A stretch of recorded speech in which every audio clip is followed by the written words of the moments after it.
बच्चों आइए प्रश्न को देखते हैं। प्रश्न दिया गया हमें एक प्रयोग के सफल होने का संयोग उसके असफल होने से 2 गुना है। तो प्रायिकता ज्ञात कीजिए कि अगले 6 परीक्षणों में कम से कम 4 सफल होंगे। बच्चों इस प्रश्न की जो हमारी मुख्य अवधारणा वो क्या बनती है? मुख्य अवधारणा हम जानते हैं बच्चों बर्नौली परीक्षण क्या होता है? हमारा बर्नौली परीक्षण होता है पी एक्स बराबर आर बराबर एन सी आर पी की घात आर गुणा में क्यू की घात एन माइनस में आर। जो पी होता है ये हमारा क्या होता है? सफलता, और क्यू होती है क्या होती है? हमारी असफलता। और इसमें जो हमारा एन होता है ये होता है हमारा जो जितनी बार हमने परीक्षण किया, और आर होता है हमने कम से कम कितनी बार किया। अब ये देखो हम जानते हैं कि जो हमारा P होता है ना ये क्या होता है? P प्लस में Q बराबर होता है 1 के। सफलता प्लस असफलता बराबर 1 के। अब ये देखो बच्चों हमें क्या बोला है प्रश्न में? हमें बोला है कि एक प्रयोग के सफल होने के संयोग से असफल होने से 2 गुना है। मतलब P हमारा क्या है? 2 गुना है। और हम क्या मान लेते हैं? Q तो हमारा x है और P क्या हो जाएगा? उससे 2 गुना, तो इसका मतलब 2x हो गया। जब हम इसमें मान लगाएंगे तो यहाँ से कितना आ गया? यहाँ से आ जाएगा x प्लस में 2x बराबर 1 के। ये कितना आ गया? 3x बराबर 1। x का मान कितना आ गया? 1 बटे में 3। अभी देखो हमारा x का मान निकल गया। अब हम क्या करेंगे? q का और p का मान निकाल लेंगे। q का मान यहाँ से कितना आएगा? q बराबर आ जाएगा 1 बटे में 3 और p का मान कितना आ जाएगा? p का मान आ जाएगा 2 बटे में 3। हमारा p का और q का मान निकल गया। अब हम क्या करेंगे? n का और r का पता कर लेते हैं। हमने कितनी बार परीक्षण किया? 6 बार। तो हमारा n बराबर कितना है? n बराबर हमारा 6 और r बराबर कितना है? r बराबर हमारा 4, 5 और 6 बनेगा। क्यों बनेगा?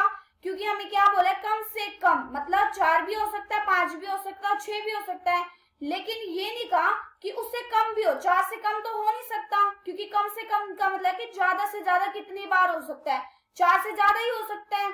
और 6 बार परीक्षण किए हैं तो इसका मतलब 4, 5 और 6 बार किए हैं। 4, 5 और 6 बार हमें प्रायिकता निकालनी है ना इस पूरे की। पहले हम क्या करेंगे? 4 से निकालेंगे, फिर 5 से, फिर 6 से, फिर इन क्या करेंगे? इन सबको ऐड कर देंगे। ऐड क्यों करेंगे? क्योंकि हम इन सब की चाहिए, तो हम क्या करेंगे? इन सबको जमा कर देंगे। तो यहाँ से कितना आ जाएगा? जब हम p x बराबर 4 रखेंगे, फिर प्लस में p x बराबर 5 रखेंगे और फिर प्लस में p x बराबर 6, तो यहाँ से आ जाएगा 6 सी 4, 6 सी 4। क्योंकि हम जानते हैं n का मान कितना हमारा 6 और r का मान कितना है? 4। फिर गुणा में p की घात, p का मान कितना है हमारा? p का मान 2 बटे में 3 और इस पूरे की घात 4। क्योंकि हम जानते हैं कि क्या होता है हमारा p की घात r और q की घात n माइनस में r। तो यहाँ से कितना आ जाएगा? q का मान कितना? 1 बटे में 3 और यहाँ से कितना आ जाएगा? 6 में से 4 गया, कितना आ गया? 2। फिर प्लस में अब हम क्या करेंगे? r का मान 5 रखेंगे, तो यहाँ से आ जाएगा 6 सी 5, फिर 2 बटे में 3 और इस पूरे की घात 5, फिर 1 बटे में 3 और 6 में से 5 गया, कितना आ गया? 1। फिर प्लस में 6 सी 6 और 2 बटे में 3 और इस पूरे की घात 6 गुणा में 1 बटे में 3 और इस पूरे की घात 0। 0 कैसे?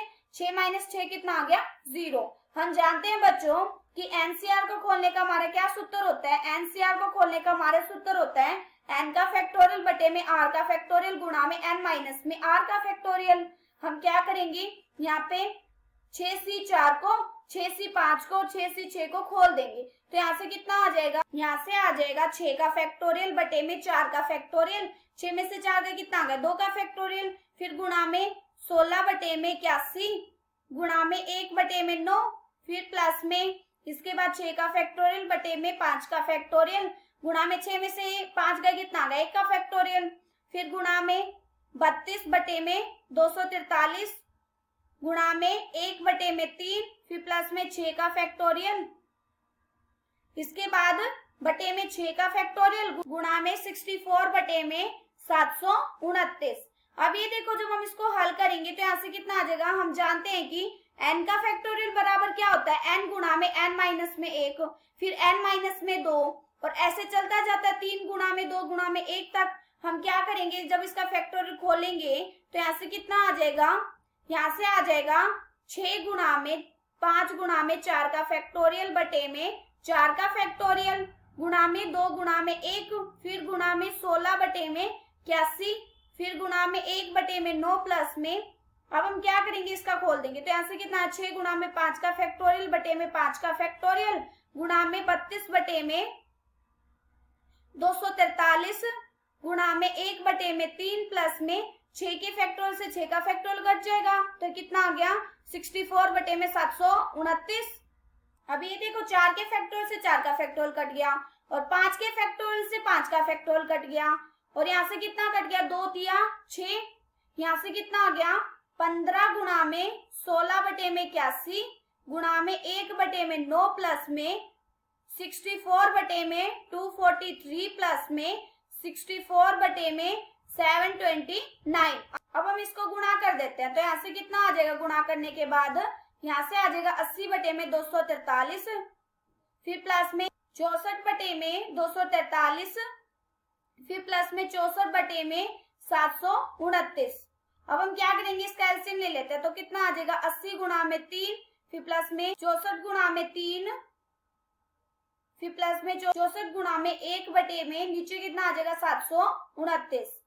यहाँ से कितना आ गया 240 प्लस में 192 प्लस में 64 बटे में 729। जब हम इसको ऐड करेंगे तो कितना आ जाएगा 496 बटे में 729। ये हमारा क्या आ गया उत्तर। आशा करती हूँ कि बच्चों आप सबको समझ आया होगा। धन्यवाद।